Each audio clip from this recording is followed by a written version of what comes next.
കാര്യങ്ങൾ എന്തുട്ടാ പറയാനുള്ളത്? ഇത് കണ്ടില്ലേ? ഇതൊക്കെയാണ് ഞങ്ങളെ അവസ്ഥ. സ്ഥലം മുഴുവൻ ഒന്നും പറയാനില്ല. പട്ടയക്കൂടി കിട്ടിയില്ല. കിട്ടിയത് ഒരു മാസം. എനിക്ക് 25,000 രൂപ പെൻഷനുണ്ട്. രാജ്യസഭയിൽ 6 വർഷം ഇരുന്നതിന് 25,000 രൂപ പെൻഷനുണ്ട്. അത് ഈ ഏതാണ്ട് 12,000 ചില്ലാൻ രൂപ ഞാനിപ്പോൾ പലർക്കായിട്ട് പെൻഷൻ കൊടുക്കുകയാണ്. അത് ഈ ഇലക്ഷൻ പ്രഖ്യാപിക്കുന്നതിന് മുമ്പ് ചെയ്തതുകൊണ്ട് ഞാനത് ഈ മാസം കൊടുക്കാൻ എനിക്ക് ഒക്കത്തില്ല. അതുകൊണ്ട് ഞാൻ എന്ത് ചെയ്തു, ബാങ്കിൽ നിന്ന് ഈ ഡിഫോൾട്ട് പേയ്മെൻ്റ് എന്ന് പറയാം, എൻ്റെ ബാങ്കിലേക്ക് എൻ്റെ പെൻഷൻ വരുമ്പോൾ അതിൽ നിന്ന് ഈ 6 പേർക്കും പറഞ്ഞാൽ മനസ്സിലായി. അത് ഇലക്ഷൻ കമ്മീഷനെ ചോദ്യം ചെയ്യാനൊക്കത്തില്ല.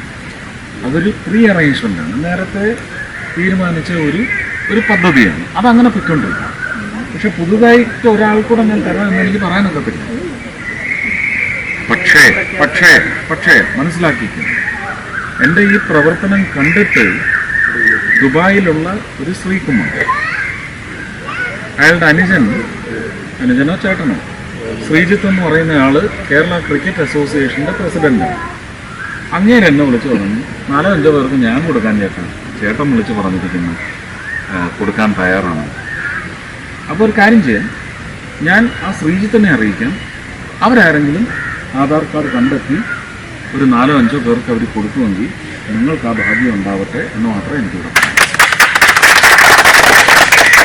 നമസ്കാരം സാർ, ഞങ്ങളെ ഈ മൈക്രോ ഫിനാൻസുകാരുടെ പിടിയിൽ നിന്ന് ഏതെങ്കിലും വിധത്തിൽ ഒന്ന് രക്ഷിച്ചു തരുവാൻ സാധിക്കുമോ? ഇത് എൻ്റെ വാക്കുകളല്ല. തൃശ്ശൂരിലെ തീരദേശ മേഖലകളിൽ മത്സ്യത്തൊഴിലാളി വിഭാഗങ്ങൾ കൂട്ടമായി താമസിക്കുന്ന ഇടങ്ങളിൽ വോട്ട് തേടിച്ചെന്ന NDAയുടെ BJPയുടെ സ്ഥാനാർത്ഥിയായ സുരേഷ് ഗോപിയോട് ആ പരിസര നിവാസികൾ അഭ്യർത്ഥിച്ച ഒരു കാര്യമാണത്. ഏതെങ്കിലും വിധത്തിൽ ഈ പലിശക്കാരിൽ നിന്ന് ഞങ്ങളെ ഒന്ന് രക്ഷപ്പെടുത്തി തരുവാൻ സാധിക്കുമോ എന്നാണ് അവിടെയുള്ള ഒരു വീട്ടമ്മ ചോദിച്ചത്. ഇതിന് വളരെ രസകരമായ ഒരു മറുപടിയാണ് സുരേഷ് ഗോപിയുടെ ഭാഗത്തു നിന്നും ഉണ്ടായത്. ഇപ്പോൾ ഈ വിധത്തിൽ നിങ്ങൾ പറയുന്ന ഈ മൈക്രോ ഫിനാൻസുകാരെ ഏതെങ്കിലും വിധത്തിൽ നിങ്ങളുടെ ഇടപാടുകളിൽ നിന്ന് ഒഴിവാക്കി കഴിഞ്ഞാൽ നാളെ ഏതെങ്കിലും പത്രത്തിൽ ഏതെങ്കിലും ഒരു സെലിബ്രിറ്റിയുടെ പടം വെച്ചുകൊണ്ട് മറ്റേതെങ്കിലും ഒരു ഫിനാൻസുകാരൻ ഒരു പരസ്യം ഇറക്കുകയാണെങ്കിൽ നിങ്ങൾ ആ പരസ്യത്തിൽ ചെന്ന് പെടും. അതുപോലെ തന്നെ അവർ പറയുന്ന കാര്യങ്ങളിൽ നിങ്ങൾ വായ്പയെടുക്കും പെടും എന്ന് തന്നെയാണ് സുരേഷ് ഗോപി ചിരിച്ചുകൊണ്ട് ആ വീട്ടമ്മയോട് പറഞ്ഞത്. അതായത് ഇങ്ങനെ സമൂഹത്തിലെ ദുർബല വിഭാഗങ്ങളെ ഏത് വിധേനയും കെണിയിൽപ്പെടുത്തുവാൻ വേണ്ടി നടക്കുന്ന പലിശക്കാരുടെ കെണിയിൽ നിങ്ങൾ ഒരു കാരണവശാലും പെട്ടുപോകരുത് എന്ന് തന്നെയാണ് സുരേഷ് ഗോപി ഈ സംഭാഷണത്തിലൂടെ വ്യക്തമാക്കിയത്. തീരദേശ മേഖലയിൽ വോട്ട് തേടി എത്തുന്ന അവസരത്തിലാണ് ഒരു വീട്ടമ്മ സുരേഷ് ഗോപിയോട് ഇത്തരത്തിൽ സംസാരിച്ചത്. തീരദേശവാസികളുടെ ദുരിതങ്ങൾ അദ്ദേഹം നേരിട്ട് മനസ്സിലാക്കിയായിരുന്നു. തീരദേശത്ത് നിന്നും തങ്ങളെ സംരക്ഷിത മേഖലയാണ് എന്ന് പറഞ്ഞുകൊണ്ട് ഇവിടെ നിന്ന് മാറ്റിപ്പാർപ്പിക്കുവാൻ വേണ്ടി സർക്കാർ നടപടികൾ കൈക്കൊള്ളുന്നു. ഇതിനെതിരെ ഏതെങ്കിലും തരത്തിൽ ഒരു നടപടി ഉണ്ടാക്കി തരണം, ഞങ്ങൾക്ക് പുനരധിവാസ പദ്ധതികൾ ആവിഷ്കരിച്ചു തരണം എന്നൊക്കെ ഇവർ സുരേഷ് ഗോപിയോട് പറയുന്നുണ്ട്. മുടങ്ങിക്കിടക്കുന്ന പെൻഷനെ കുറിച്ചും സുരേഷ് ഗോപിയോട് അവർ പറയുന്നു. സുരേഷ് ഗോപി പറയുന്നു, ഇലക്ഷൻ പ്രഖ്യാപിച്ചതിന് ശേഷം തെരഞ്ഞെടുപ്പ് കമ്മീഷന്റെ പ്രോട്ടോകോൾ നിലവിലുള്ളതിനാൽ ഒരു കാരണവശാലും മറ്റുള്ള വാഗ്ദാനങ്ങളോ അല്ല എന്നുണ്ടെങ്കിൽ അത്തരം കാര്യങ്ങളോ പറയുവാൻ പരിമിതികളുണ്ട്. അതുകൊണ്ട് ഇത്തരം കാര്യങ്ങളിൽ എനിക്ക് ഇടപെട്ട് സംസാരിക്കുവാൻ ചില പ്രശ്നങ്ങളുണ്ട്. നിങ്ങളുടെ പ്രശ്നങ്ങൾ ഞാൻ മനസ്സിലാക്കുന്നു. ഏതെങ്കിലും വിധത്തിൽ പെൻഷൻ കിട്ടാത്ത ആളുകളുണ്ടെങ്കിൽ കൃത്യമായ രീതിയിൽ അവരെ സഹായിക്കുന്നതിന് ചില ആളുകൾ എന്നോട് സന്നദ്ധത അറിയിച്ചിട്ടുണ്ട്. അവർക്ക് ഞാൻ നിങ്ങളുടെ ഫോൺ നമ്പറുകളും ആധാർ നമ്പറുകളും എല്ലാം കൈമാറുവാൻ വേണ്ടി അഭ്യർത്ഥിക്കുന്നു. നിങ്ങൾ അവരുമായി ബന്ധപ്പെടുകൂ, അവരുടെ നമ്പർ ഞാൻ നിങ്ങൾക്ക് തരാം എന്നാണ് സുരേഷ് ഗോപി പറഞ്ഞത്. അതിന് അത്തരത്തിൽ അവർ സന്നദ്ധരാണെങ്കിൽ നിങ്ങളുടെ ആവശ്യം പരിഹരിക്കപ്പെടും എന്നാണ് അവിടെ തടിച്ചുകൂടിയ ജനങ്ങളോട് സുരേഷ് ഗോപി പറഞ്ഞത്. പിന്നീട് അദ്ദേഹം മറ്റൊരു കാര്യം കൂടി കൂട്ടിച്ചേർക്കുകയുണ്ടായി. തീരപ്രദേശങ്ങൾ എപ്പോഴും രാജ്യത്തിന്റെ സ്വത്ത് തന്നെയാണ്. തീരപ്രദേശങ്ങളിലൂടെ രാജ്യസുരക്ഷയെ ബാധിക്കുന്ന തരത്തിലുള്ള അക്രമങ്ങൾ ഉണ്ടാകുന്ന കാര്യങ്ങൾ ചൂണ്ടിക്കാണിച്ചുകൊണ്ട് തന്നെയാണ് സുരേഷ് ഗോപി സംസാരിച്ചത്. അതുകൊണ്ട് തീരപ്രദേശങ്ങൾ ഒരു പ്രത്യേക പരിധി വരെയുള്ള ദൂര അളവിൽ അത് രാജ്യത്തിന്റെ സ്വത്താണ്. അവിടെ സാധാരണ ജനങ്ങൾക്ക് താമസിക്കുവാൻ ചില നിയമങ്ങൾ അനുവദിക്കുന്നില്ല. എന്നാൽ നിങ്ങളെ കൃത്യമായ രീതിയിൽ പുനരധിവസിക്കുന്ന ഒരു പദ്ധതി കണ്ടെത്തിയതിന് ശേഷം മാത്രമായിരിക്കും നിങ്ങളെ ഈ സ്ഥലത്തിൽ നിന്നും മാറ്റിപ്പാർപ്പിക്കുക എന്നെല്ലാം സുരേഷ് ഗോപി അവരോട് പറയുന്നുണ്ട്. കത്തിയാളുന്ന വേനൽ ചൂടിന് വകവയ്ക്കാതെ ജനങ്ങൾക്കിടയിലേക്ക് വോട്ട് തേടി ഇറങ്ങിയ സുരേഷ് ഗോപിയെ സിനിമാ നടൻ സ്ക്രീനിൽ നിന്നും തങ്ങളുടെ മുന്നിലേക്ക് എത്തിയപ്പോൾ ഉള്ള ആകാംക്ഷയോട് കൂടി തന്നെയാണ് ജനങ്ങൾ വരവേറ്റത്. എങ്കിലും ഒരു സിനിമാ നടന്റെ യാതൊരുവിധ നാട്യങ്ങളും ഇല്ലാതെ സാധാരണക്കാരായി നിന്നുകൊണ്ട് അവരുടെ പ്രശ്നങ്ങൾ കൃത്യമായ രീതിയിൽ ചോദിച്ചറിയുകയായിരുന്നു തൃശ്ശൂരിലെ BJP സ്ഥാനാർത്ഥിയായ സുരേഷ് ഗോപി. എന്തായാലും സുരേഷ് ഗോപി ജനങ്ങളുമായി സംബന്ധിച്ചതിന്റെ പ്രസക്ത ഭാഗങ്ങൾ നമുക്കൊന്ന് കാണാം. എന്താ പറയാ, സിനിമയിൽ മാത്രം കണ്ടിട്ടുള്ള ഒരാളെ നേരിട്ട് കാണുമ്പോ സത്യം പറഞ്ഞൊന്നും പറയാൻ പറ്റുന്നില്ല. ഇത്രയും നേരം ഇവരോടൊക്കെ സംസാരിച്ചു, ഇപ്പൊ പറയണില്ല. സാറിന്റെ വലിയൊരു ആരാധിക്കുന്നു. കാര്യങ്ങൾ എന്തുട്ടാ പറയാനുള്ളത്, ഇത് കണ്ടില്ലേ, ഇതൊക്കെയാണ് ഞങ്ങളെ അവസ്ഥ. സ്ഥലം മുഴുവൻ ഒന്നും പറയാനില്ല. പട്ടയ കൂടി കിട്ടിയില്ല. ഈ പട്ടയ മേള പോയി കൊടുത്തിട്ട് ഞങ്ങൾ ഫോണിലേക്ക് ഒരു മെസ്സേജ് വന്നു, നിങ്ങൾ കൊടുത്ത അപേക്ഷ സ്വീകരിച്ചിരിക്കുന്നു, പഞ്ചായത്തിലേക്ക് കൈമാറിയിട്ടുണ്ട് എന്ന് പറഞ്ഞിട്ട് എല്ലാവർക്കും ഒരു OTP. ഞാനാണ് ഇവിടുന്ന് എല്ലാവരും അപേക്ഷയും കൊണ്ടുപോകുന്നത്. അപ്പൊ ഞാൻ കൊണ്ടുപോകും. അങ്ങനെ നോക്കിയിട്ട് നമ്മൾ ഈ പരിസരം വെച്ച് നോക്കുന്ന ഒരു 100 വീടുകളുണ്ടാവും 14-ാം വാർഡിൽ തന്നെ. ഞാൻ തീരദേശത്ത് താമസിക്കും. ഈ അവസ്ഥയിൽ ഇപ്പൊ ഇവിടെ 2 വീടുള്ളൂ ഈ അവസ്ഥയിൽ. പക്ഷെ ഇവിടെ ഇതിനേക്കാൾ മോശമായിട്ട് തന്നെ വാടകയ്ക്കും അസുഖമുള്ളവരും പ്രശ്നങ്ങളൊക്കെ ആയിട്ട് കുറച്ച് ഇപ്പൊ ഈ വന്നിരിക്കുന്ന എല്ലാവരും ഓരോ വിഷമങ്ങളാണ്. പക്ഷെ ഇവിടെ ഇത്രയും മോശമായിട്ട് ജീവിക്കുന്നത് ഇപ്പൊ ഇവിടെ കൂടിയ പകുതി 3/4 ആൾക്കാരെ ആഗ്രഹം ഞാൻ പറയാണ്. ഇപ്പൊ ഞങ്ങൾ രണ്ടാളും അവസ്ഥ സാറിനെ ബോധിപ്പിക്കണം. അതുകൊണ്ടാണ് സാറിനെ വിളിച്ചത്. പിന്നെ ഇവിടെ വന്നപ്പോൾ ഞാൻ എല്ലാവരോടും പറഞ്ഞു, സുരേഷ് ഗോപി സാർ വരികയുണ്ട്, നിങ്ങൾ കാര്യങ്ങൾ പറഞ്ഞോ, എന്തായാലും പരിഹാരം കാണും എന്നൊരു വിശ്വാസം ഉള്ളതുകൊണ്ട് എല്ലാവരും വിളിച്ചു നോക്കി. എല്ലാവരും വിഷമങ്ങളും കേൾക്കാൻ പറ്റില്ല എന്നറിയാം, എന്നാലും അവരെ വിഷമങ്ങൾ അവർ എഴുതി കൊണ്ടുവന്നിട്ടുണ്ട്. ഗവൺമെന്റ് സ്ഥലമാണ്. നമ്മൾ ശരിക്കും പറഞ്ഞാൽ പിടിച്ചെടുത്ത് താമസിക്കുന്നു, നമ്മൾ താമസിക്കുന്നു. നമ്മളെ വായു സാമർത്ഥ്യം കൊണ്ട് ആരും നമ്മളെ ഇറക്കി വിടുന്നില്ല. അത്ര തന്നെ. ഇവിടെ ഒരു കാറ്റാടി മുറിച്ചപ്പോൾ ഫോറസ്റ്റ് ഓഫീസർ വന്നിട്ടുണ്ടായിരുന്നു. ഞാൻ മുറിച്ചതാണ്. വീടുമേൽക്ക് ഭീഷണിയായി വന്നപ്പോൾ ഞാൻ മുറിച്ചു, എന്റെ സാമർത്ഥ്യത്തിൽ ഞാൻ മുറിച്ചു. അപ്പൊ ഇവിടുന്ന് ആരൊക്കെയോ പരാതി കൊടുത്ത് ഫോറസ്റ്റ് ഓഫീസർ വന്ന് എന്നോട് വന്നിട്ട് ചോദിച്ചു, ആരും പറഞ്ഞ് കാറ്റാടി മുറിക്കാന്ന് പറഞ്ഞു. ആരും പറഞ്ഞില്ല. പിന്നെ എന്തിനാ മുറിച്ചെന്ന് ചോദിച്ചു. ഞാൻ പറയും, എനിക്ക് 3 മക്കളുണ്ട്. ഈ സാധനം എപ്പോഴാണ് കെട്ടിമണ്ണ് വീഴാന്ന് പറയാൻ പറ്റില്ല. വീണ് കഴിഞ്ഞാൽ ഞാൻ മരിച്ച എനിക്ക് കുഴപ്പമില്ല, എനിക്ക് എന്റെ മക്കളെ ജീവനാണ് വലുതെന്ന് പറഞ്ഞു. അപ്പൊ അവര് പറഞ്ഞു, നിങ്ങളെതിരെ പരാതി കൊടുക്കും. സാറ് പരാതി കൊടുത്തോ.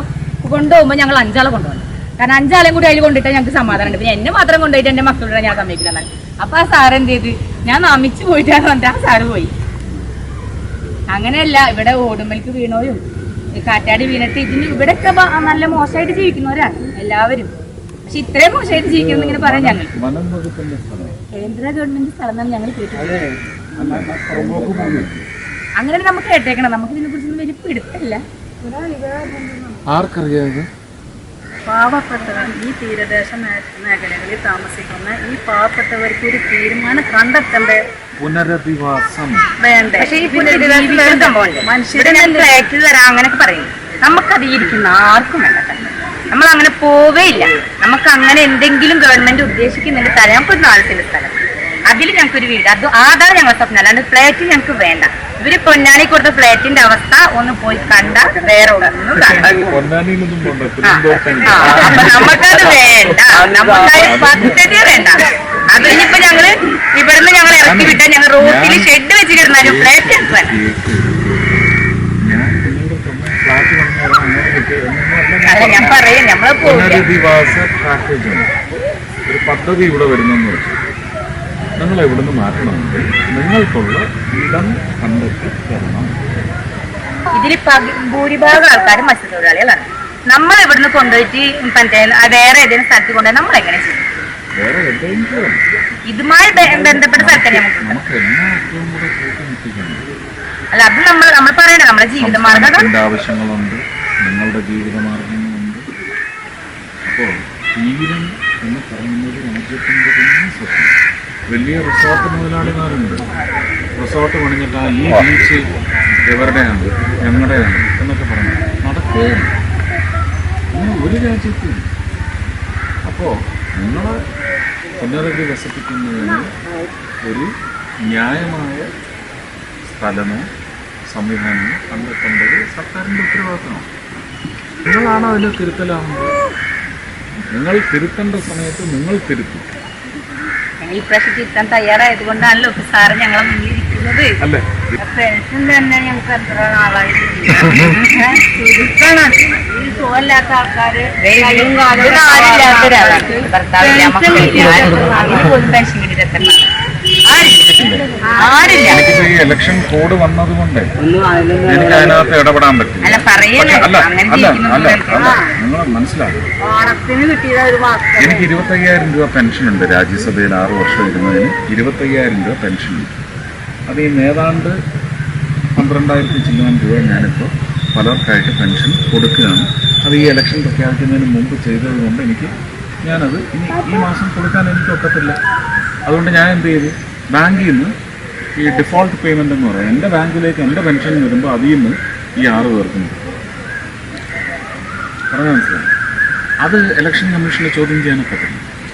അതൊരു പ്രീ അറേഞ്ച്മെൻ്റാണ്, നേരത്തെ തീരുമാനിച്ച ഒരു പദ്ധതിയാണ്. അതങ്ങനെ പൊയ്ക്കൊണ്ടിരിക്കും.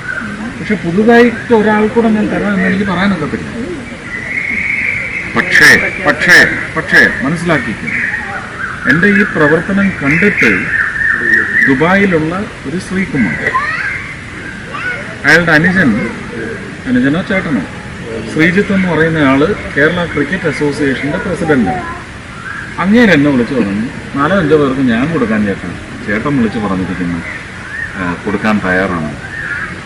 അപ്പോൾ ഒരു കാര്യം ചെയ്യാം, ഞാൻ ആ ശ്രീജിത്തിനെ അറിയിക്കാം.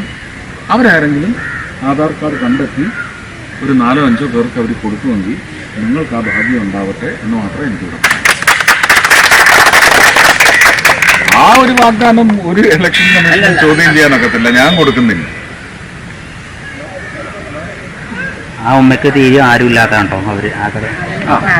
ആ ഉമ്മയുടെ ആധാർ കാർഡും അക്കൗണ്ട് നമ്പരും എല്ലാം എടുത്ത് ആ ശ്രീജിത്തിനെ അറിയിച്ചു. ശ്രീജിത്ത് അല്ല, അത് ഇവിടെ പോസ്റ്റ്മാനെ കൊണ്ട് കൊടുക്കാറ്. അതിനൊന്നുമില്ല, അക്കൗണ്ട് തുടങ്ങണം. ആരും ഇല്ല. 0 ബാലൻസ് എടുക്ക്, നാളെ പോയി എടുക്ക്. ഒരു പൈസ ഇല്ലാതെ കിട്ടും. 0 ബാലൻസ് അക്കൗണ്ട് തുടങ്ങും.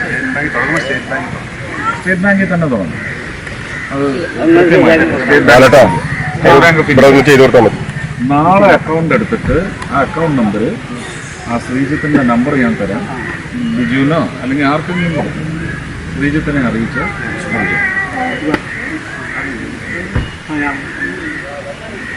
പോരെ.